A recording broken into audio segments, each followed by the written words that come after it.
Welcome to Below the Line, where we talk about working in Hollywood from the crew perspective. My name is Skid. I'm a former assistant director and your host. Today, we're talking about the Oscar nominees for Original Song, and this episode kicks off our final week of Oscar coverage. My guests are back again for the second year, and it's great to see them both. Mick Coogan, you're an LA-based composer who's written songs for Bad Bunny, Selena Gomez, Demi Lovato, John Legend, and many others. You're also the singer and lead songwriter for the band Brett. Mick, welcome back. Thanks for having me. Also with us is Chris Molanphy, chart analyst, pop critic, and host of the Slate podcast Hit Parade. Nice to see you. Nice to see you, Skid. Well, we're going to discuss the original songs in alphabetical order by song title. It's unlikely we're going to spoil any of the movies that feature the song, but listeners should consider this a spoiler warning just in case. First up, Fight for You from Judas and the Black Messiah, music by Her and Ernst Emil II, lyric by Her and Tiara Thomas. For listeners who might not be familiar, Her, H-E-R, is the stage name for Gabriela Sarmiento Wilson and is an acronym for Having Everything Revealed. There's no one like you.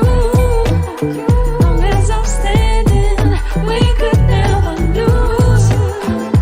I will always fight for you. I will always fight for you.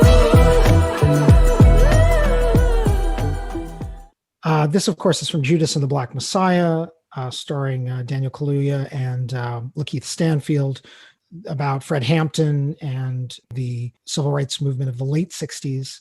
One thing I think we're going to wind up talking about here is that three of these songs, I don't want to say coincidentally, are from movies that take place in the 60s and have to do with some form of the civil rights or left-wing movements.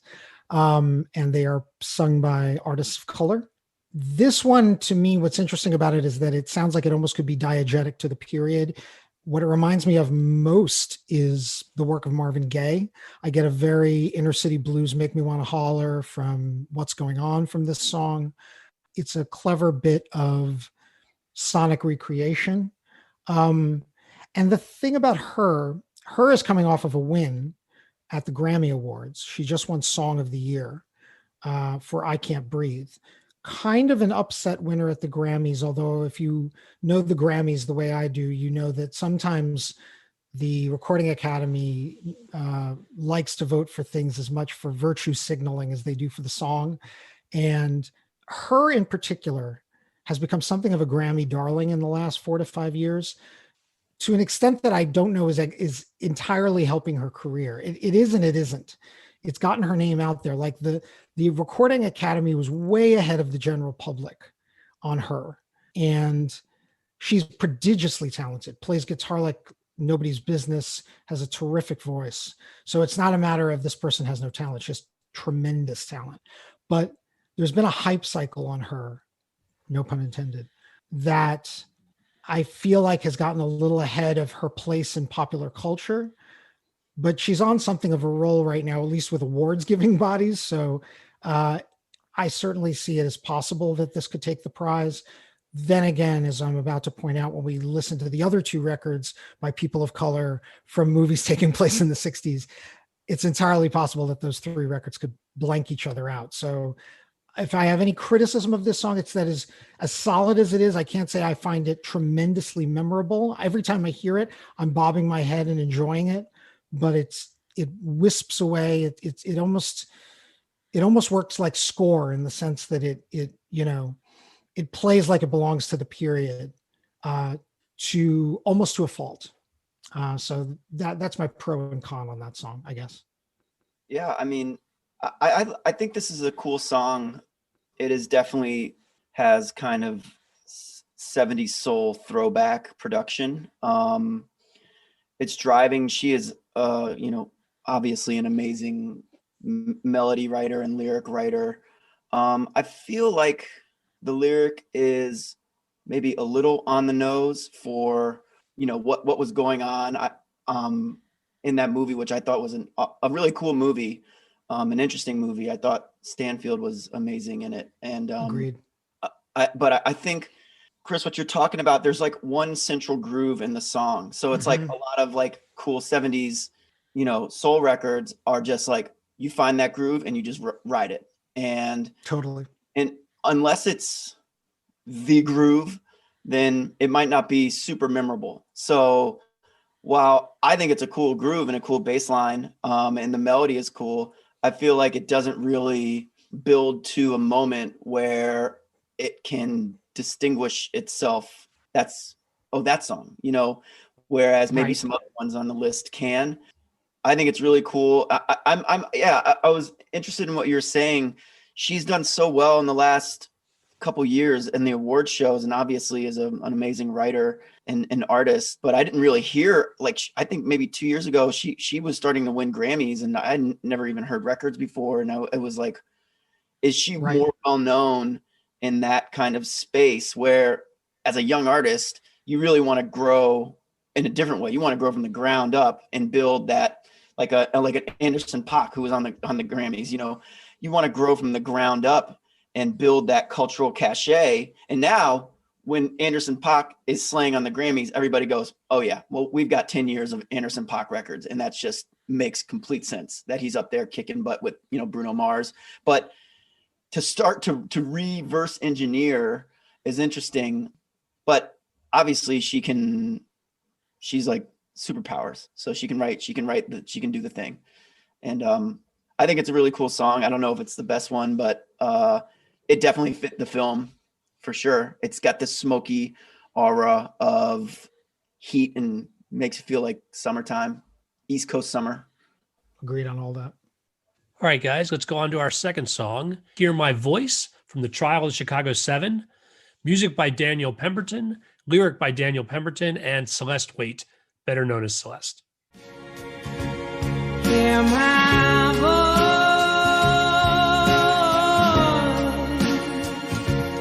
hear my dreams.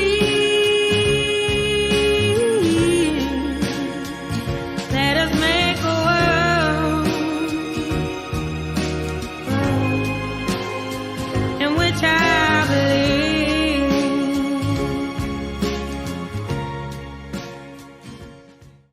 So Celeste is an interesting artist because, okay, this, to Mick's point about reverse engineering, there's nothing reverse engineered about Celeste. Celeste is breaking now.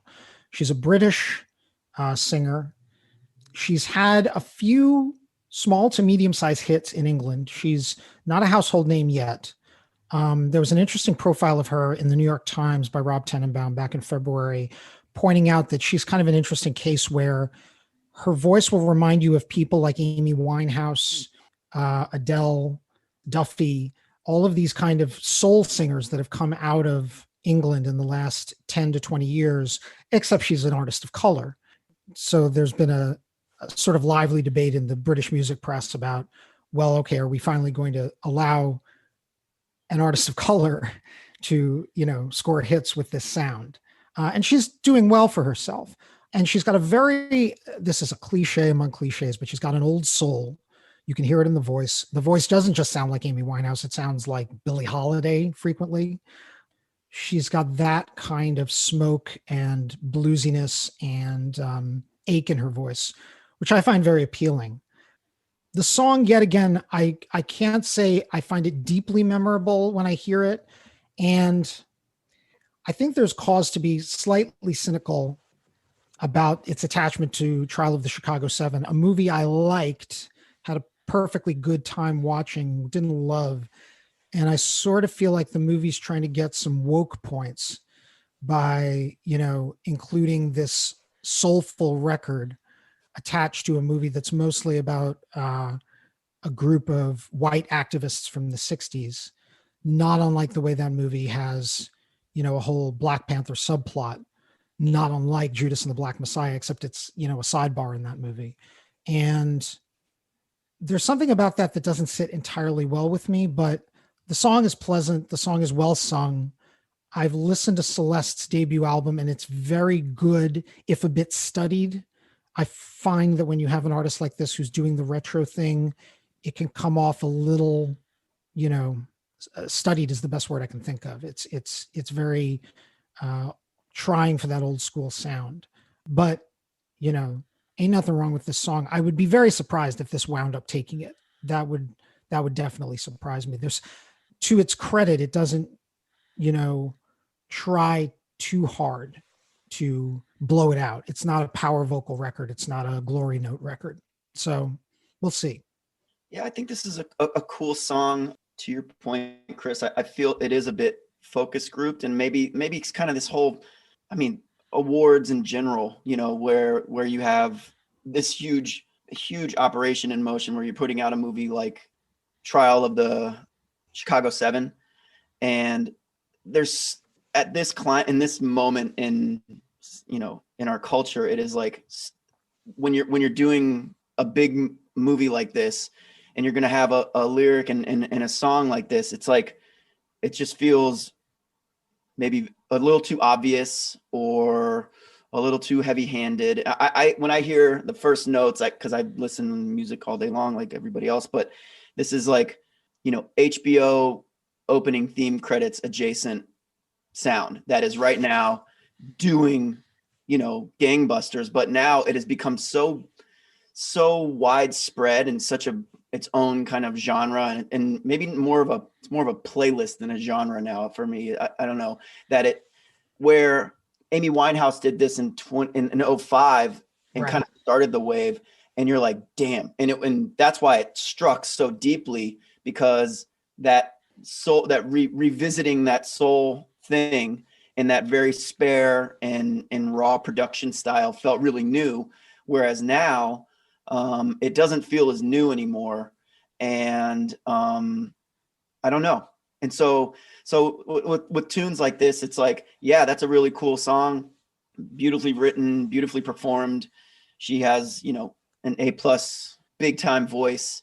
But where is this supposed to fit in pop culture? How does it stand out? And so I'm not sure if it really does that, but really cool production, strings, everything felt cool, but I'm not sure it had the special moment, Yeah. And again, just to follow up your thought, it's like, this is a case where the nomination is probably award enough for an artist as new as Celeste. She's 26 years old, so she's not that young. She's quite young, but she's not, just coming out yesterday.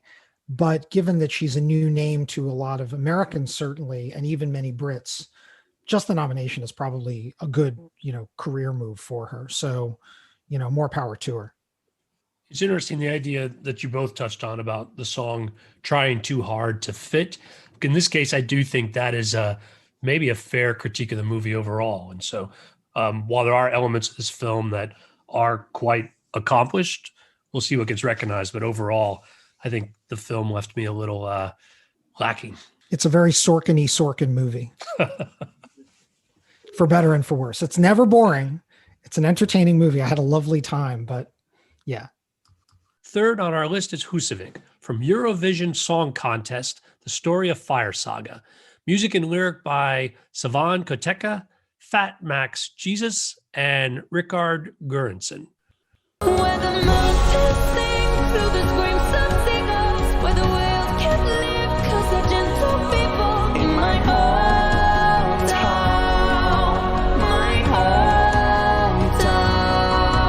where the northern lights burst out in colors, and the magic night surpasses all others, and ain't no sin, jag traue att Rambet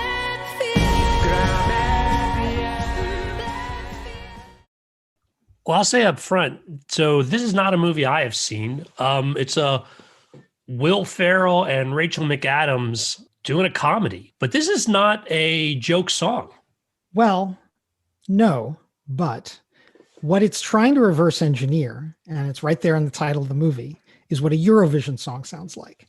And Eurovision songs are often power anthems like this. An interesting tidbit about Eurovision, and in a way, I'm spoiling a tiny plot point in the movie when I say this, but one rule of Eurovision, for a long time, it's actually been revoked, is that you are supposed to sing in English.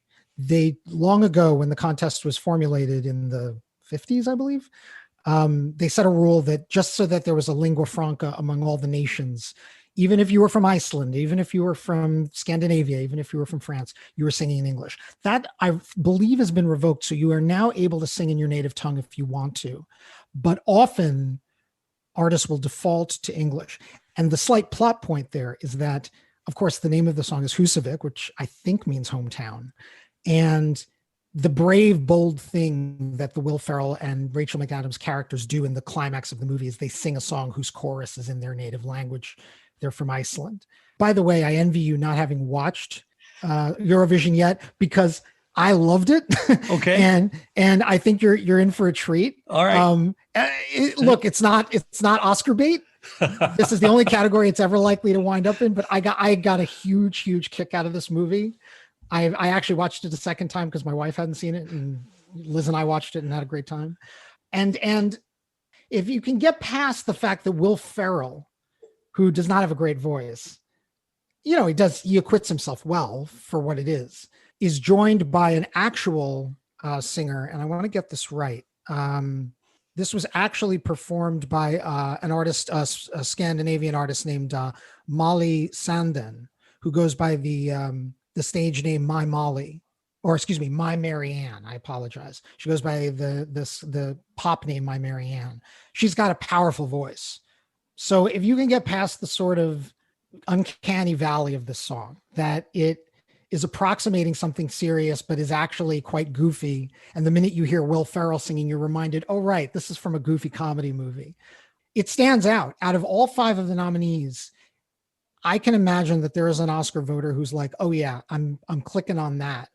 And if I can say one more thing, in the history of this category, especially in the last 20 years, I don't want to say going back to the 50s or 60s, because it tended to be pablum back then, whether it was good pablum like Moon River or bad pablum. In the last 20 years, there have been several what I would call what the hell winners of this prize. I would say going into the 2003 prize when Eminem won for Lose Yourself, which is actually an awesome record. There's nothing goofy or comedic about that record, but nobody expected Eminem to win that year, and then he won. Or It's Hard Out Here for a Pimp in, I believe it was 2006 from Hustle and Flow. Or definitely Man or Muppet from The Muppets by Brett McKenzie of Flight of the Conchords fame, which won in, I believe it was 2011. There is a history in this category of people saying, what the hell, this is the record I enjoyed the most. And I can totally see that there's a constituency for this record, that you've got all these very serious-minded songs, and then you've got this lovable goofball of a record that is still beautifully sung, at least by one of the 2 vocalists. There's a part of me that thinks this could be the upset winner, but we'll see. Well, I think this song is, of all of them, feels most natural to the film. Like the other ones, how movie soundtracks get made, there's usually a songwriting camp, or there are A&Rs and big record companies, people's collecting songs. And I'm sure that happened for this movie too, but like, that's kind of what this movie's about. And so the fourth wall is kind of like blurred here. And that's what's fun about the movie. And I remember seeing it because I think it was like an early quarantine. It was like, wow, this movie just went straight to Netflix. Right. It was in March or something of last year. And then you're like, okay, yeah, I'll watch this. And it's really like a fun and charming, silly little movie. But this song is big dog, like Max Martin pop. And so in terms of song structure, anybody would be, you hear this, and Savan Koteka has written many number ones, and the Swedish formula is well proven and is on New Music Friday every week on Spotify. So these guys know what they're doing, and this is a good representation of just this classic Swedish choruses.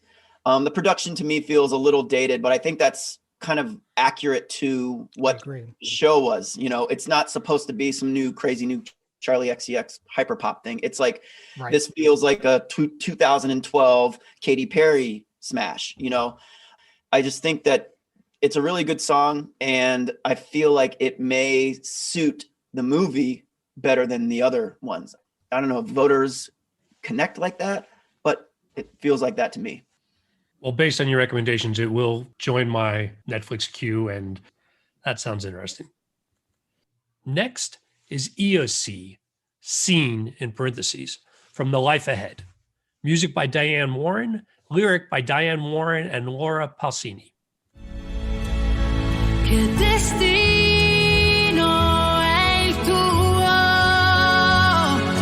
ma se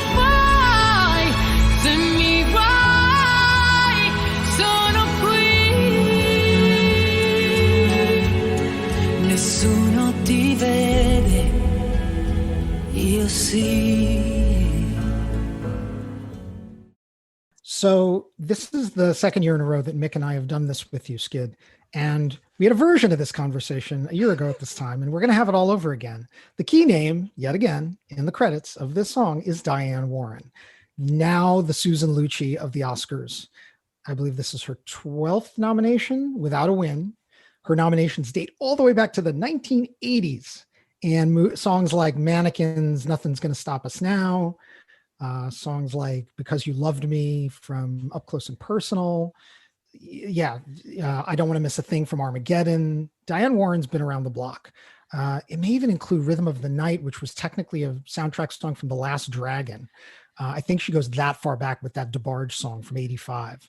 So if this wins, it will be because everyone has decided her Randy Newman moment has come, much the way Randy Newman was winless for something like a dozen songs, and then he finally took it for, frankly, not even the best song he did for a Pixar movie. It was like a perfectly serviceable song, but everybody just decided, okay, the poor guy, it's time. And given that this category this year in particular, there's a bit of a wash among these songs such that any of the five could plausibly take it. If people are paying attention to that meta narrative, I can totally see this winning. What I also said a year ago at this time is that I am a bit cynical about Diane Warren. She is prodigiously talented, without question. There's a reason why this woman has literally dozens of hits. I find many of them are Hallmark card-like. I'm rarely terribly impressed with her songs. I will say, this one in particular, it's funny that she wrote this, the backstory is she wrote this one in English, and it was then translated into Italian for this Italian film. However, melodically from the jump, I have to imagine the melody, Warren is a gifted melodist. I have to imagine the melody was largely hers. And this kind of operatic Italian style melody is a good mode for her. One of the very few Diane Warren #1 hits I've enjoyed over the years was a song she did for Toni Braxton in the mid-90s called Unbreak My Heart, which I have long said sounds like it should be an aria in an opera. This is a little like that. It's like pop opera, except not opera, but it's got that kind of florid, operatic vibe. And that's a good mode for Diane Warren. I will say, as a bit of a hater of Diane Warren, this song didn't offend me. It didn't bug me. I thought it had a nice level of drama to it. If this was the one that finally gave her the prize, it would be a little bit of a fluke. It would be a Scent of a Woman kind of win for her, but it wouldn't be completely embarrassing. So anyway, that's my take on that. It's like, where is Diane Warren's space in like the best original song industrial complex? Like over the last 20 years, she does what she does. And this music, this type of song isn't for a person like me who makes and listens to music. A person like me that makes music every day hears this and says, this is brilliant. This is for people that aren't insane music fans, that when they see a movie will feel this immediately. When I hear that in a movie, I might not connect to it because of the multitudes of context that I'm watching the movie. But for moviegoers that don't spend all day in a studio every day, they can hear a song like this and be very moved by it. And I think that's a gift that Diane Warren has over the years, where I'm not going to necessarily go out of my way to listen to Diane Warren songs, but she will bring in new fans and has been doing that for 30 years. And so like she's just been doing what she's done so well. I mean, there's a building on Cahuenga Avenue that has 50 studios in it. That's the Diane Warren, Warner Brothers building that she built. It's like she is at the top 5 echelon of songwriters. So that like her greatness is unparalleled, but it's just she is so great in this one specific lane, that I don't know how, I guess 1 year it's going to happen for her. Like Randy Newman, like it's just 1 year, it just happens. And a little bit more about the politics of that, Chris, but it feels like this is another great Diane Warren song. The one thing that was a little weird to me on the production point was the vocal was very much treated to make this song work. There's a lot of auto-tune. There's a lot of little industry magic happening to make that vocal sit where it is, just based on listening. And so I wonder if it was like maybe a bigger chest singer or somebody in who can really pull off that. If it's an opera melody, it should really be a singer who can go to that space. Great and so point. I feel like there's for me a little disconnect. Melodically, it's pure. It sounds like a Celine Dion song, like huge Titanic level melodies and arrangement. But I feel like if somebody was really selling that vocal, like a Celine, I don't know, Celine, or somebody with that type of chest power vocal, maybe it would have connected. It could connect even further. I hear you. A couple follow-up thoughts, because I agree with everything that Mick just said. It should be noted that this record, believe it or not, is on the charts right now in America in its English form, still sung by Laura Pausini and called Scene. So they take the phrase that's in parentheses and move it to the front of the song, and EOC moves into the parentheses, and it's Laura Pausini singing it in English. To your point, Mick, I half wonder if the very processed nature of the record is such that they thought, oh, we're going to get a hit out of this and we're going to actually promote this on the radio. And so they kind of produced it within an inch of its life, frankly. Also, to cut Laura Pausini a break, English is not her first language. And even when she is singing in her first language, Italian, the story I read is that, they spent weeks figuring out how to turn Diane Warren's original English lyrics into something that approximated Italian, had a cadence to it, but still conveyed the same message. And by the way, the message, to say a word in favor of it, it's basically like the now modern phrase, I see you, you are seen. That's what the word SEEN means, is that, you just know that you are seen, which is a very heartfelt, powerful message. And I think they wanted to make sure that EOC and seen meant the same thing in both versions, but it probably means that who knows how they chopped together this vocal to make it sound even remotely natural, which to your point, it kind of doesn't. But I was recently listening to an episode of Little Gold Men, the award season podcast from Vanity Fair, and Richard Lawson, who talks to far more Oscar voter type people than I do, was saying, yeah, there's some buzz that this could be the one that finally breaks the streak for Diane Warren, that people are finally like, all right, enough already, whatever the merits of the song. It'll be interesting to see. The final song on our list is Speak Now from One Night in Miami. Music and lyric by Leslie Odom Jr. and Sam Ashworth. Can you hear the bells ring out? Speak now. Speak now. Can you hear the angels sing low? Speak now. Speak now.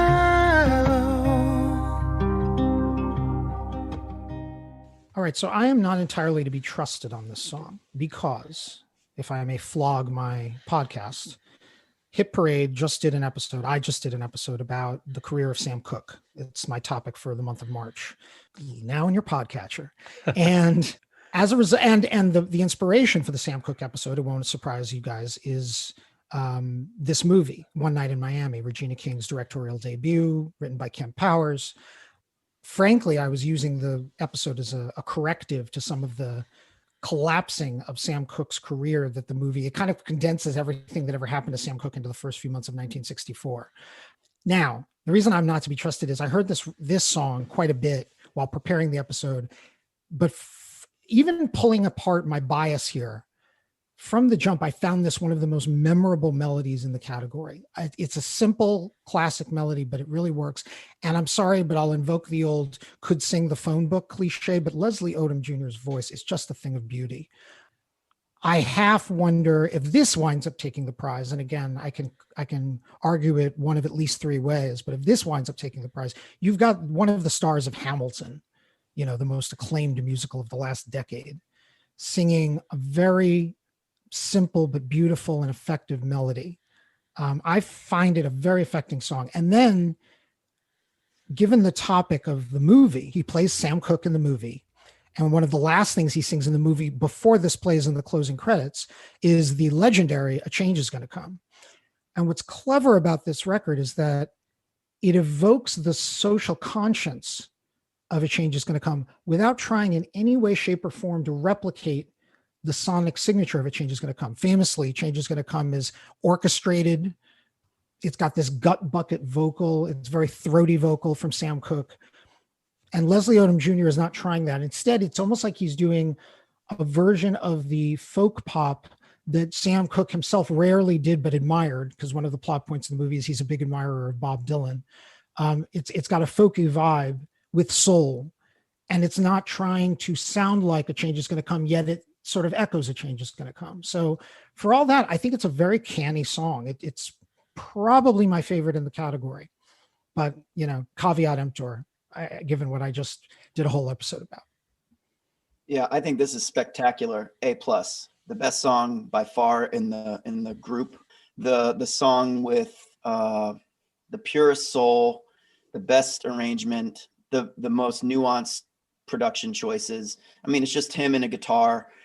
And when you have a singer like Leslie Odom Jr., that's all you need. A guitar and a vocal with an A-level singer, and you're really gonna connect with it. And this song just is like perfect. And so when I hear this song, to me, it stands out very much from the other ones, and the fact that it is not trying at all. It feels like it is completely natural.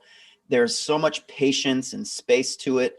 And there's just really like spectacular choices all around. And it gives you such a nice payoff where the more instrumentation comes in at the end.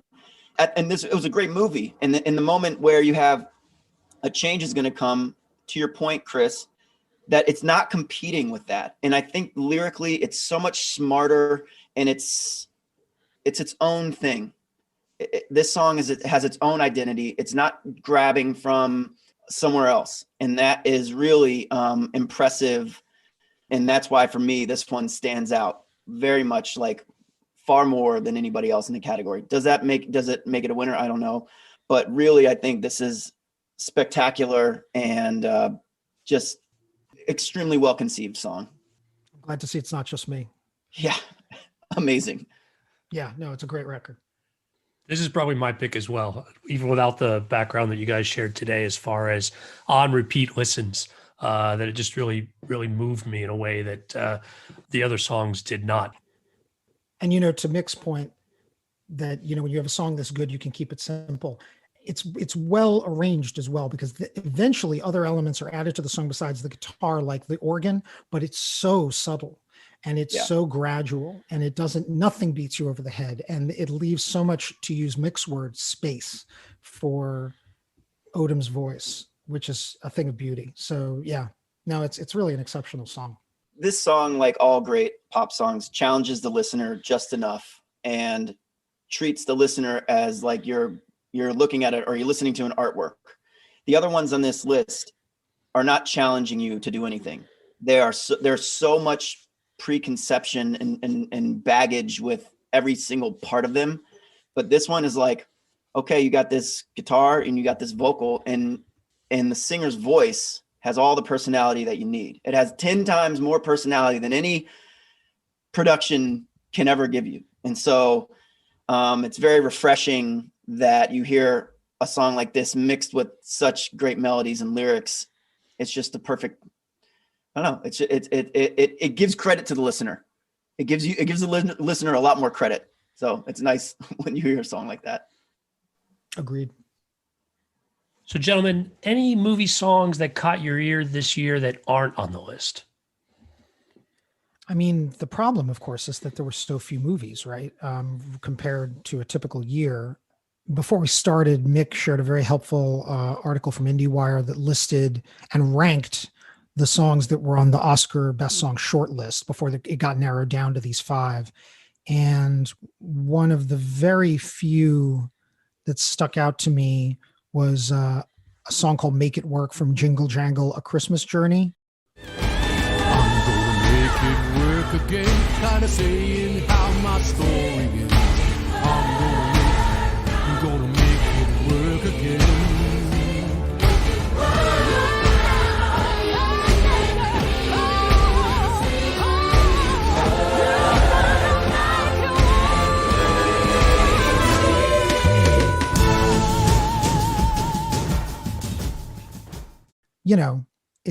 It's got some energy to it. So that one I kind of remember. But I got to say, most of the memorable songs, I think, wound up in this category, given the slim pickings this year. Yeah, I want to just take this time to plug a friend of mine, Rosie Golan, who's a great songwriter here in Los Angeles, and I've done a lot of work with her. She wrote Loyal, Brave, and True, which was the theme to Mulan that Christina Aguilera sang.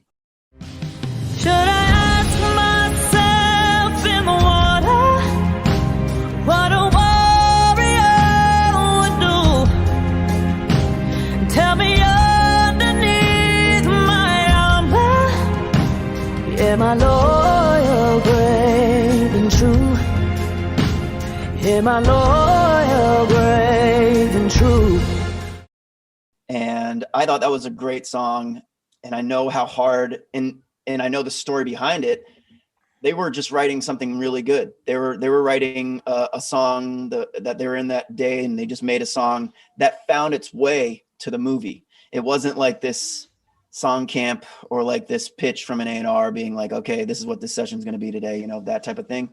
It's just some writers wrote something awesome, and it's found its way to this great movie. So I enjoyed that, and it's nice to see hard work pay off when most of your work as a songwriter goes unheard, but maybe a few over your career are widely heard, then you're doing something right.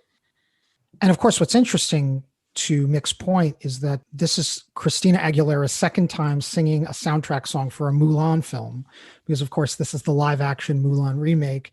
And back in 1998, a song that she recorded for the animated Mulan basically broke her career, coming out of, the Mickey Mouse Club and that period of her life.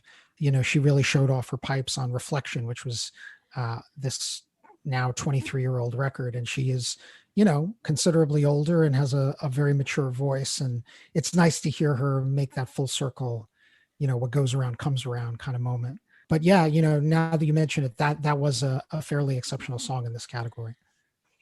Well, thank you both for coming by today and sharing your insights on these. This is always a lot of fun. Take care, guys. Take it easy. Hey, stop the music for a minute. Quiet on the set. Thanks, Curtis. Quick scheduling note. My original plan was to discuss both music categories, original song and original score, in a single episode. That's what we did last year. But not long before sitting down today, we decided to split them up. So we'll be back later this week to talk about the nominees for original score. That means 10 Oscar nominee episodes overall instead of 9, and this is the first episode of the final 4. Because the Academy Awards are next Sunday, you'll get all 4 episodes this week. One last request while I've got your attention. Below the Line has 59 5-star ratings on Apple Podcasts. I'd be thrilled if we could drive that up past 100. If you're an Apple Podcast listener and you're enjoying the podcast, this series especially, please take a moment to rate us 5 stars. Okay, let's wrap it up. Thanks to Curtis Five for our music and John Wan for our logo. The logo is available on t-shirts, mugs, and stickers at redbubble.com. As always, thanks for listening. Be safe out there.